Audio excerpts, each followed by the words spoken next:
કેમ છો વિદ્યાર્થી મિત્રો? આજે આપણે વાત કરવાના છે સ્વાધ્યાય 10.15 અને 16 ની. તો શરૂ કરીએ સ્વાધ્યાય 10.15 થી. નીચે દર્શાવેલી પ્રક્રિયાની ક્રિયાવિધિ લખો. પ્રક્રિયા છે નોર્મલ બ્યુટાઇલ બ્રોમાઇડ વત્તા પોટેશિયમ સાયનાઇડ ઇથેનોલ અને પાણીની હાજરીમાં. તો શું મળે છે આપણને? Normal butyl cyanide. બરાબર. જો આપણે નોર્મલ બ્યુટાઇલ બ્રોમાઇડની પોટેશિયમ સાયનાઇડની સાથે ઇથેનોલ અને પાણીની હાજરીમાં પ્રક્રિયા કરીએ તો આપણને શું મળે છે? બ્યુટાઇલ સાયનાઇડ મળે છે. બરાબર. આપણે શું કરવાનું છે એ માટેની ક્રિયાવિધિ લખવાની છે. આપણે અહીંયા જોઈ શકીએ છીએ કે આ જે પ્રક્રિયા છે કયા પ્રકારની છે? કેન્દ્ર અનુરાગી વિસ્થાપન પ્રકારની છે. હવે જે કેન્દ્ર અનુરાગી વિસ્થાપન પ્રક્રિયા છે તે બે પ્રકારની હોય છે, એક આણ્વીય અને દ્વિઆણ્વીય. બરાબર. SN1 પ્રકારની હોય છે અને SN2 પ્રકારની હોય છે. તો પહેલા તો આપણે એ નક્કી કરવાનું છે ક્રિયાવિધિ લખવા માટે કે આ જે પ્રક્રિયા છે તે એક આણ્વીય પ્રમાણે થાય છે, SN1 પ્રમાણે થાય છે, કે પછી દ્વિઆણ્વીય પ્રમાણે થાય છે, એટલે કે SN2 પ્રમાણે થાય છે. બરાબર. એ કઈ રીતે નક્કી કરાશે? તો આપણી પાસે જે પ્રક્રિયક છે બ્યુટાઇલ બ્રોમાઇડ એ કયા પ્રકારનો છે? પ્રાથમિક પ્રકારનો છે. બરાબર. નોર્મલ બ્યુટાઇલ બ્રોમાઇડ એટલે શું થશે? CH3 CH2 CH2 CH2 અને Br જે કાર્બન સાથે જોડાયેલો છે તે બીજા એક જ કાર્બન સાથે જોડાયેલો છે, મતલબ કે પ્રાથમિક પ્રકારનો છે. અને અગર જો આપણો આલ્કાઇલ હેલાઇડ કયા પ્રકારનો હોય? પ્રાથમિક પ્રકારનો હોય. તો એ કઈ પ્રક્રિયા પ્રમાણે આપશે? દ્વિઆણ્વીય કેન્દ્ર અનુરાગી વિસ્થાપન પ્રક્રિયા આપશે, SN2 પ્રક્રિયા આપશે. બરાબર. કારણ કે અહીં જે અવકાશી અવરોધ છે તે કેવો છે? ઘણો ઓછો છે અને તેના કારણે એ શું કરશે? SN2 પ્રમાણે પ્રક્રિયા આપશે. બરાબર. હવે વાત કરીએ આપણે બીજા પ્રક્રિયકની. તે બીજો કોણ છે આપણી પાસે? KCN. હવે જે KCN છે તે આપણને ખબર છે કે પાણી છે આપણે તો તેની હાજરીમાં એનું શું થશે? સંપૂર્ણ આયનીકરણ થશે અને આયનીકરણથી એ શું બનાવશે? તો CN- સાયનાઇડ આયન બનાવશે. હવે એ જે સાયનાઇડ આયન છે આપણે વાત કરી તે પ્રમાણે એ સાયનાઇડ કેવો છે? ઉભયદંતી કેન્દ્ર અનુરાગી પ્રક્રિયક છે. બરાબર. શા કારણે ઉભયદંતી છે તે આપણે આગળ વાત કરી ચૂક્યા છે. તો જે આપણો સાયનાઇડ આયન છે તે કાર્બન અને નાઇટ્રોજન બંને તરફથી આક્રમણ કરી શકે છે. જો કાર્બન તરફથી આક્રમણ કરે તો એ કાર્બન કાર્બન બંધ બનાવે અને નાઇટ્રોજન તરફથી એ આક્રમણ કરે તો કાર્બન નાઇટ્રોજન બંધ બનાવે. પરંતુ જે કાર્બન નાઇટ્રોજન બંધ છે તેના કરતા કાર્બન કાર્બન બંધ કેવો છે? વધારે સ્થાયી છે. તેના કારણે શું થશે? તો જે આપણો સાયનાઇડ છે તે કોના તરફથી હુમલો કરશે? તો કાર્બન તરફથી હુમલો કરશે. તો આપણી જે ક્રિયાવિધિ છે તે કઈ થશે? આ આપણો થઈ ગયો નોર્મલ બ્યુટાઇલ બ્રોમાઇડ, જેમાં આ કાર્બન કયો છે? તો જેની સાથે Br જોડાયેલો છે. એ કાર્બન સાથે શું છે? બીજા બે હાઇડ્રોજન. તો આ એક Br થઈ ગયો અને આ બે થઈ ગયા હાઇડ્રોજન. સાથે શું છે? તો બીજા ત્રણ કાર્બન એટલે પ્રોપાઇલ. તો મેં અહીંયા Pr લખી દીધું છે. બરાબર. તો આપણો આ શું છે? જે આપણો પ્રક્રિયક આપેલો છે તે નોર્મલ બ્યુટાઇલ બ્રોમાઇડ, જેમાં કાર્બન જેની સાથે Br જોડાયેલો, તેની સાથે બે બીજા હાઇડ્રોજન છે તે, અને આ પ્રોપાઇલ ગ્રુપ છે. બરાબર. હવે શું થાય છે? તો SN2 ક્રિયાવિધિમાં એક બાજુથી આપણો કેન્દ્ર અનુરાગી પ્રક્રિયક હુમલો કરતો જશે અને બીજી બાજુ આ જે પ્રક્રિયા વિસ્થાપિત ગ્રુપ છે તે અહીંથી દૂર થતો જશે. બરાબર. એટલે કે શું થશે? તો જે કાર્બન અને સાયનાઇડનો જે કાર્બન છે તે અને કાર્બન આપણા આલ્કાઇલ ગ્રુપનો, તેમની વચ્ચે એક બંધ બનતો જશે અને કાર્બન અને બ્રોમિન વચ્ચેનો બંધ શું થશે? તો તૂટતો જશે. એટલે કે આપણને એક સંક્રાંતિ અવસ્થા મળશે આ પ્રમાણેની. ધીરે ધીરે આ બંધ મજબૂત થશે અને આ બંધ નિર્બળ થઈને તૂટતો જશે. એટલે કે આપણને આપણી નીપજ મળી જશે નોર્મલ બ્યુટાઇલ સાયનાઇડ. બરાબર. Br દૂર થઈ ગયો અને અહીંયા જે સાયનાઇડ ગ્રુપ હતું તે અહીંયા જોડાઈ ગયું છે. આવી વાત સમજમાં? મતલબ આપણી પ્રક્રિયા જે છે તે SN2 થી થશે, SN1 થી થશે. શાના પરથી નક્કી કરી શકીએ? આપણો આલ્કાઇલ હેલાઇડ કયા પ્રકારનો છે તે પરથી. બરાબર. એટલે ક્રિયાવિધિ લખવી હોય કોઈ પણ પ્રક્રિયા માટે તો પહેલા આપણે નક્કી કરવું પડશે કે SN1 છે, SN2 છે, અને તે તમે પ્રાથમિક, દ્વિતીયક, તૃતીયક નક્કી કરીને કરી શકો છો. બરાબર. હવે વાત કરીએ આપણે સ્વાધ્યાય 10.16 ની. પ્રત્યેક જૂથના સંયોજનોને SN2 વિસ્થાપન પ્રક્રિયા પ્રત્યેની પ્રતિક્રિયાત્મકતાના ક્રમમાં ગોઠવો. બરાબર. શું કહ્યું છે? તો આપણને 3 જૂથ આપ્યા છે. બરાબર. હવે એ જૂથના જેટલા પણ સંયોજનો છે તેને આપણે શું કરવાનું છે, SN2 માટેની વિસ્થાપન પ્રક્રિયા માટેની પ્રતિક્રિયાત્મકના ક્રમમાં ગોઠવવાનું છે. એટલે કોણ સૌથી ઝડપી SN2 પ્રક્રિયા આપશે અને કોણ સૌથી ધીમી પ્રક્રિયા આપશે તે આપણે નક્કી કરવાનું છે અને તેનો ક્રમ લખવાનો છે. બરાબર. હવે જે SN2 પ્રક્રિયા છે તે શાના પર આધાર રાખે છે, તો તે અવકાશીય અવરોધ પર આધાર રાખે છે. બરાબર. જેમ જેમ અવકાશીય અવરોધ ઘટે તેમ તેમ SN2 પ્રક્રિયાની પ્રતિક્રિયાત્મકતાનો દર વધે. બરાબર. અવકાશીય અવરોધ એટલે શું, તો જ્યારે કોઈ પણ કેન્દ્રાનુરાગી પ્રક્રિયક હુમલો કરે, આપણને ખબર છે SN2 માં શું થશે કે આપણો જે વિસ્થાપિત સમૂહ હશે તે ત્યાં જશે. બરાબર. પરંતુ તેની પાછળથી કેન્દ્રાનુરાગી પ્રક્રિયક શું કરશે, હુમલો કરશે. તો જ્યારે કેન્દ્રાનુરાગી પ્રક્રિયક હુમલો કરે છે ત્યારે અહીંયા કાર્બન સાથે બીજા ગ્રુપ પણ તો જોડાયેલા છે. હવે એક ગ્રુપ જેટલા નાના તેટલો અવકાશીય અવરોધ ઓછો, એક ગ્રુપ જેટલા મોટા તેટલો અવકાશીય અવરોધ વધારે. જો નાનો હોય તો આ જે કેન્દ્રાનુરાગી પ્રક્રિયક છે તે સરળતાથી આના પર હુમલો કરી શકે. એટલે કે અવકાશીય અવરોધ ઓછો હોય તો SN2 પ્રક્રિયા ઝડપી થાય. જેટલો આ સરળતાથી હુમલો કરે તેટલી ઝડપી પ્રક્રિયા થશે. જો એને હુમલો કરવામાં મુશ્કેલી ઊભી થાય તો પ્રક્રિયાનો દર શું થશે, ઘટી જશે.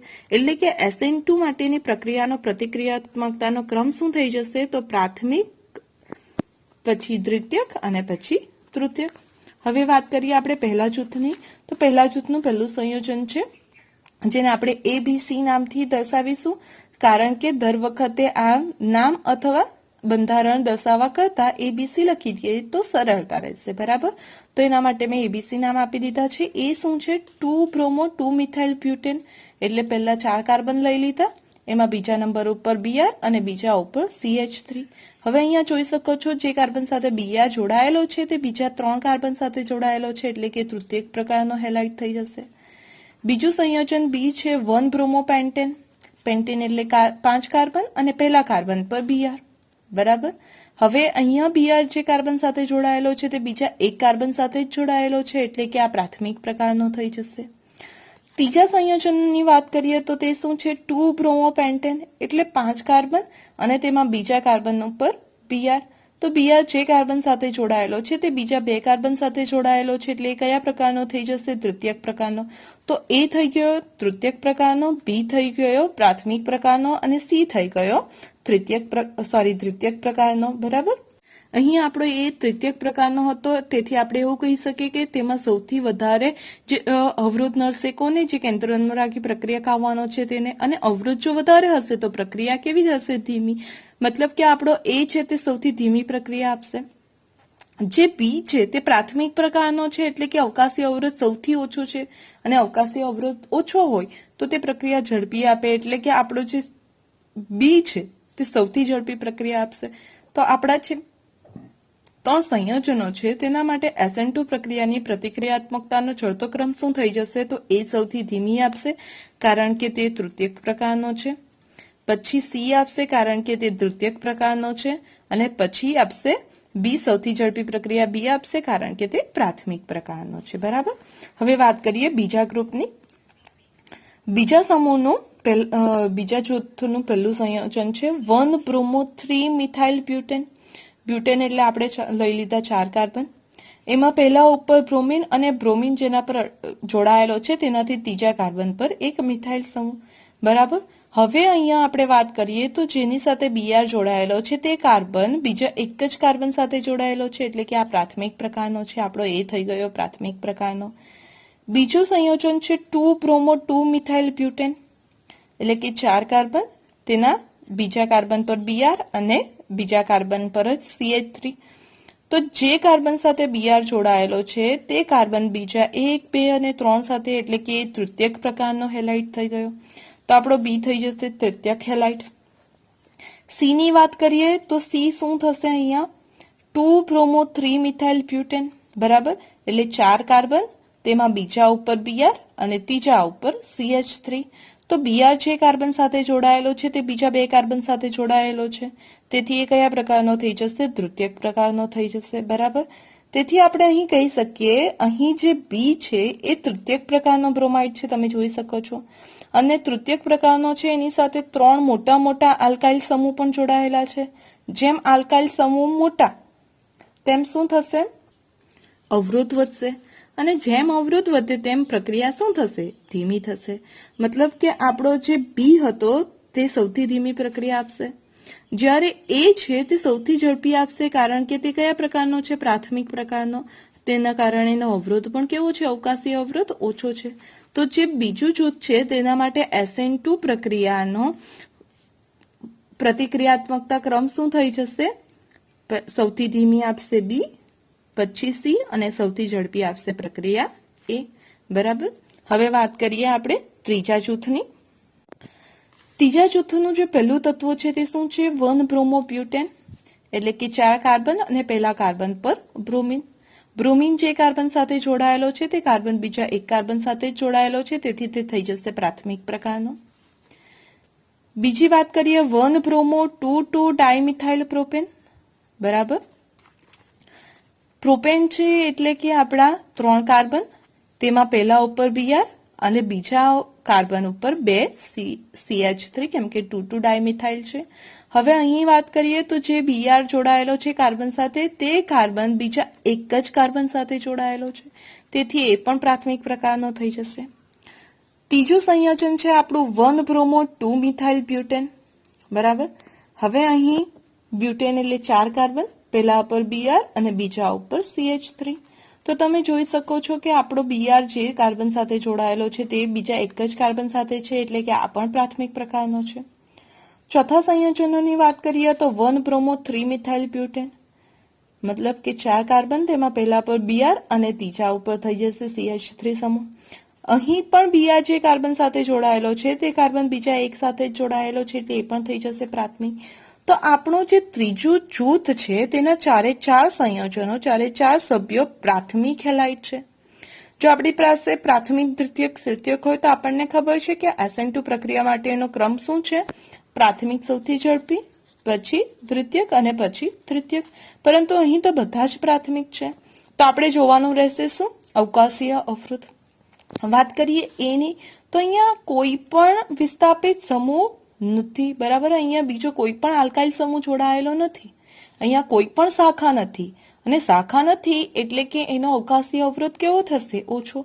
તો આપણે એવું કહી શકીશું કે એ સૌથી ઝડપી પ્રક્રિયા આપશે.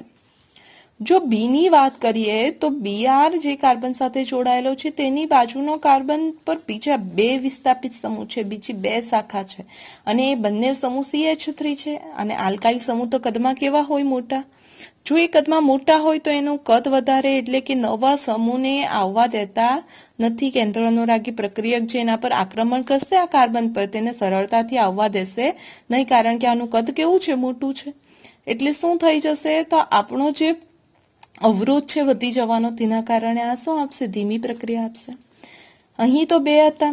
હવે જો વાત કરીએ સી અને ડી, તો બંનેમાં તો એક શાખા જ છે, પરંતુ સી ની શાખા બી ની શાખા, જે ડી ની શાખા છે એનાથી ઘણી નજીક છે. જો અહીં જો છો તમે તો Br થી આ CH3 ઘણો નજીક છે, જ્યારે અહીં Br થી CH3 થોડો દૂર છે. બરાબર. જો CH3 નજીક હોય Br જે કાર્બન સાથે જોડાયેલો છે તેનાથી, તો અવરોધ વધારે લગાવશે. બરાબર. જ્યારે અહીં CH3 થોડો દૂર છે એટલે એ આના પર એટલી બધી અસર બતાવશે નહીં, તો ડી કરતા સી ધીમી પ્રક્રિયા આપશે. આવી વાત સમજમાં. બરાબર. તો અહીં શું થઈ જશે? બીમાં સૌથી વધુ આલ્કાઇલ સમૂહ હોવાથી મહત્તમ અવરોધ જોવા મળે, અને તેથી તે SN2માં લઘુત્તમ પ્રતિક્રિયાત્મકતા ધરાવે છે. જ્યારે એમાં કોઈ વિસ્થાપિત સમૂહ નથી, તેના કારણે તે સૌથી ઝડપી SN2 પ્રક્રિયા આપશે. સી અને ડીમાં વિસ્થાપિત સમૂહ છે, પરંતુ ડીના વિસ્થાપિત સમૂહથી સીનું અંતર કેવું છે? વધુ છે. બરાબર. સીમાં અંતર ઓછું છે, ડીમાં વધુ છે, તેથી સી ધીમી આપશે અને ડી ઝડપી આપશે. તો આપણી જે પ્રતિક્રિયાત્મકતા છે તેનો ક્રમ શું થઈ જશે? બી સૌથી ધીમી આપશે, પછી સી, પછી ડી, અને સૌથી ઝડપી આપશે એ. બરાબર. સમજમાં આવી ગયું? જો તમને કોઈ પણ પ્રકારની કોઈ પણ મુશ્કેલી હોય તો તમે મને કોમેન્ટ દ્વારા પૂછી શકો છો. બરાબર.